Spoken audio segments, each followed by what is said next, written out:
السلام عليكم ورحمة الله وبركاته. حبايبي، أحلى متابعين في الدنيا. فيديو النهاردة كفتة الرز، هنعملها بطريقة سهلة واقتصادية، مش هتاخد مننا لا وقت ولا مجهود، والنتيجة بجد تحفة. أتمنى تعجبكم وأتمنى تعتمدوها. يلا بينا نسمي الله ونبدأ مع بعض. في البداية احنا محتاجين كوباية من الرز. أنا غسلت الرز بتاعي ونقعته لمدة ساعة، بعد كده نشفته زي ما انتوا شايفين.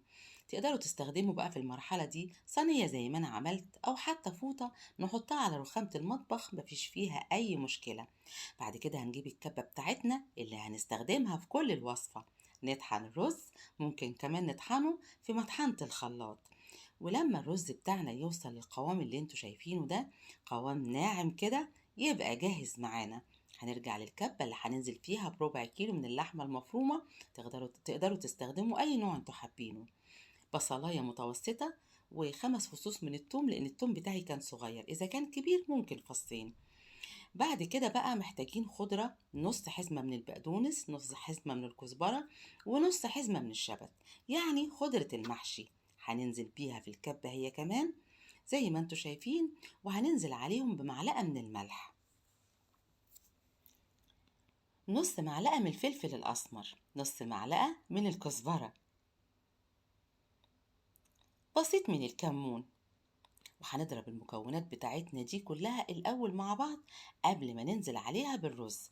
زي ما انتوا شايفين بنضرب المكونات بتاعتنا كده لحد ما تنعم معانا وتختلط ببعضها وتتجانس.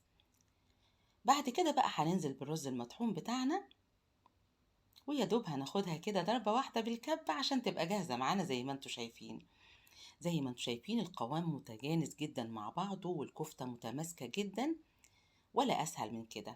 هندخلها التلاجة بقى لمدة ساعة قبل ما نشكلها، والتشكيل طبعا حسب الرغبة زي ما انتوا شايفين كده معايا.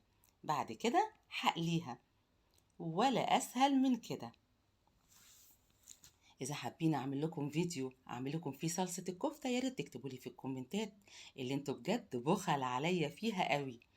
بتمنى إذا الفيديو عجبكم ما تبخلوش عليا بلايكاتكم، شير للفيديو، اشتراككم في القناة، واستنوني دايما في المطبخ مع سنة. السلام.